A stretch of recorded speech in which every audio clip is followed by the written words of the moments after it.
How to log out of Royal Match account. Hello guys, welcome to today's tutorial. In this video, you'll learn how you can log out of Royal Match account, and this is how to do it. The first step is to launch the Royal Match application on your device.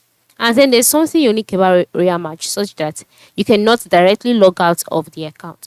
Now what do I mean? By moving to the top left corner, you'll see your profile icon.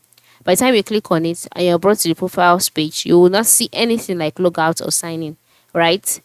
Then by moving to the top right corner as well, where you can see your gear icon, which stands for settings. By the time you click on it, you also not see any option like logout or sign in. So to be able to log out of your account, once you click on the gear icon and you're brought to the settings page, you'll see some tabs like music, int, sound, notifications, support, save your progress, parental control. So just click on save your progress, and then you'll be asked to sign in into the your Facebook account or your Google account that you've connected to your Royal Match. Alright, so once you sign in on the Facebook page, just log out.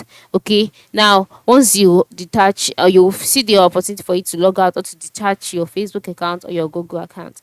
After detaching it, you'll be logged out of Royal Match 2 automatically. You can see how synced the procedure is. Just follow through it. Once you click on the gear icon and you're on the settings page, click on save your progress, select the account that you've connected to Real Match, and then on the page you'll see the option for you to detach. Select it and then you are good to go.